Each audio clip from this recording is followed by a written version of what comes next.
Usiniogope mwenyekiti. Mimi ni mwanakijiji wako. Na mimi ndio leti mwenyewe. Sasa kama wewe ndio leti mwenyewe, inakuwaje unatokea kama upepo hapa? Inakuwaje unatokea kama upepo? Usiogope. Njoo kae hapa tuongee.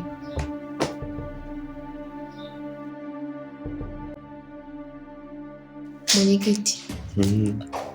Hapa nimekuja kuomba ushirikiano. Uwe pamoja na mimi tuweze kushughulikia hili swala la majini. Sasa wewe unajua kabisa serikali yetu ya Jamhuri ya Muungano wa Tanzania haiamini masuala ya uchawi, majini, sijui nini. Sasa ndio maana hata nikashindwa kuwapa go ahead kuhusu hili swala kushughulikia, nashughulikia mambo mengine. Leo nataka nikupe nafasi wewe uweze kulikabili hili jambo.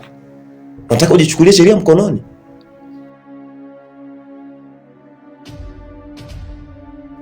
Ndio maana nimekuja kuongea na wewe. Ninaomba ushirikiano wako. Hivyo vingine niachie mimi. Sawa, lakini yako nje na uwezo wangu mimi. Yako nje na uwezo wangu. Angalia pale.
Nilikuwa na kuwaza bata ulivyorudi.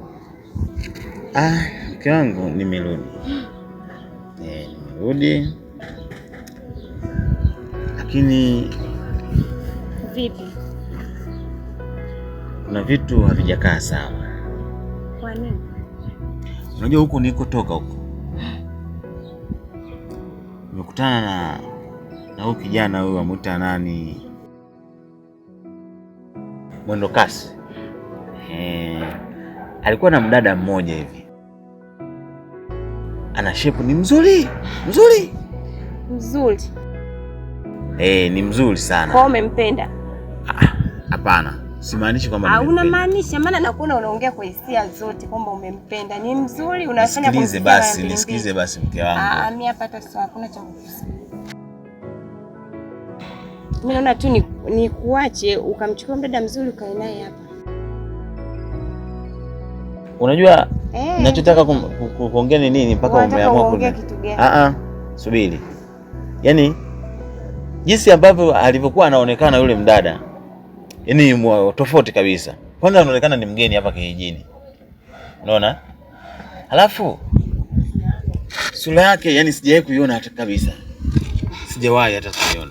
Kwa hiyo lakini akili yangu imewaza kwamba au inawezekana wakawa hawa majini hao wanaosema kwamba si kuna majini wanaua watu, japo hatujawahi kuwaona, lakini mimi akili yangu ndio imetuma huko.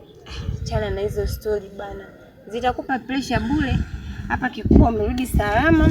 Mimi nafurahi kwa ajili ya hilo. Kuja nikakupikia chakula ule ushibe, sawa? Kuja nikakuandalia chakula ubaki hapa. Haya, sawa.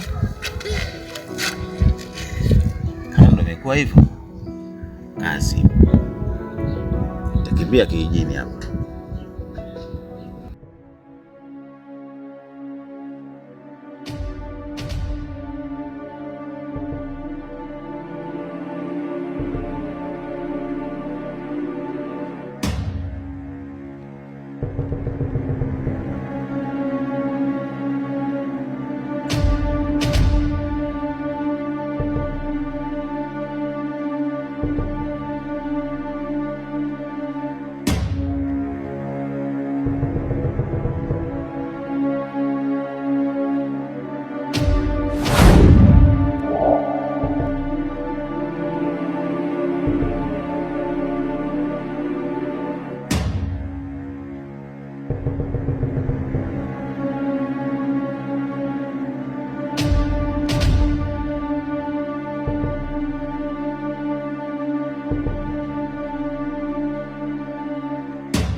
Nilikuonya nini masuala ya kutambika?